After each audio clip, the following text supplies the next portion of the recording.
আমি যাচ্ছি 20, এখান পর্যন্ত এলাম 20, বিটা মুছে দিই, বি পয়েন্ট পর্যন্ত এলাম 20, ঠিক।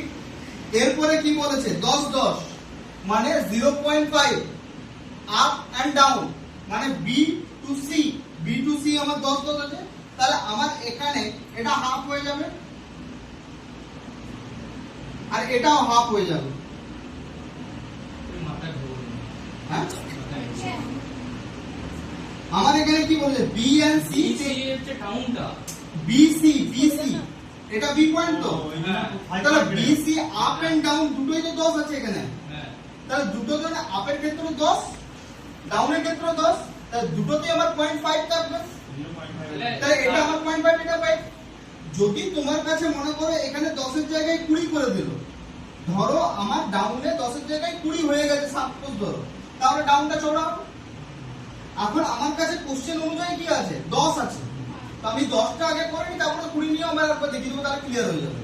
তো 10 10 যখন দেওয়া আছে তাহলে এটা আমার কমপ্লিট হলো, এটা কমপ্লিট হলো, এখনো কিন্তু হয়নি। প্রবাহ চিত্র দিতে হবে, তোমাকে মার্কিং করতে হবে ফার্স্ট, যেহেতু আপ এন্ড ডাউন তোমাকে বোঝাতে হবে। তাহলে আমার এখানে এটা আপ, তো এটা আপের জন্য আমার কি করতে হবে, এখানে অ্যারো ক্রিয়েট করতে হবে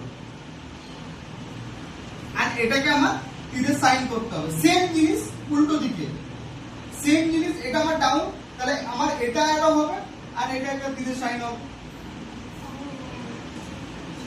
তাহলে আমি কোন দিকে আপ এন্ড কোন দিকে ডাউন আমি বুঝতে পারছি, যাওয়ারটা আপ আসারটা ডাউন, ক্লিয়ার। এবারে এর যেটা কোশ্চেন ছিল, আমার এখানটাতে প্রবলেম হচ্ছে। এবারে সাপোজ ধরো আমার এখানে বিসি সাপোজ ধরো 20 এন্ড তোমার এবি ডাউনটা 10, এটা 10 রেখেছি আর এটাকে আমি 20 করেছি। তাহলে যদি আমার বিসি 20 হয় তাহলে এটা আমার হাফ আর হবে না, তার মানে আমার এটা গোটাটাই একটা অ্যারোতে যাবে, গোটাটাই সেম অ্যারো হবে, 1 সেন্টিমিটারেরই হবে পুরোটা, যেহেতু আমাদের বলে দিয়েছে দুটোই 20, তাহলে সেম। আবার এখানে দেখো কি বলেছে 10, যদি 10 বলে যায় তাহলে এটাও গোটাটাই সেম হবে, ছোট 0.5 স্কেলে হয়ে যাবে, মানে একদিকটা বড় হচ্ছে একদিকটা ছোট হচ্ছে। কিন্তু যদি আবার বলে দেয় এটা 20 এটাও 20, তাহলে এটা চওড়া হবে আর এটাও 20, তাহলে এটা চওড়া হবে, তাহলে এটা তোমার সরু হবে। তাহলে এটা থেকে আমি বুঝতে পারবো যে আপ এন্ড ডাউন কোথায় বেশি হচ্ছে কোথায় কম হচ্ছে, কোন রাস্তায় কতটা বেশি হচ্ছে। প্রবাহ চিত্রের মেন কাজই হচ্ছে যে আমার গাড়ি কতগুলো চলছে সেটাকে ক্যালকুলেট করা এবং চিত্র সহকারে সেটা প্রকাশ্যে আনা, যেটা চিত্র দেখে আমরা সেই ক্যালকুলেশনটা বুঝতে পারবো, এভারেজ ক্যালকুলেশন। এটাই আমাদের প্রবাহ চিত্রের মেন কাজ, ক্লিয়ার? বোঝা গেছে? বলো।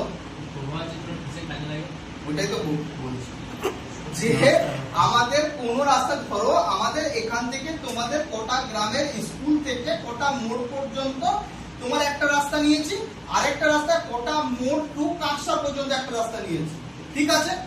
এখানে কোটা মোড় পর্যন্ত আমার এই রাস্তাটাতে চলছে 20টা গাড়ি, এন্ড বিসি আপেই যাচ্ছি, কিন্তু বিসি ক্ষেত্রে আমার কোটা মোড় টু কাকসাতে যাচ্ছে 40টা গাড়ি।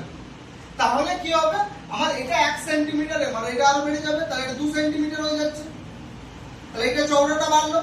এবারে কোটা মোড় মানে বিসি ডাউনের ক্ষেত্রে হচ্ছে 40টা গাড়ি, কিন্তু কোটা মোড়ের যে ডাউন, কোটা মোড় টু কোটা স্কুল পর্যন্ত যেটা হচ্ছে সেটা গাড়ি হচ্ছে আমার 10টা গাড়ি, তাহলে 0.5 ছোট হচ্ছে।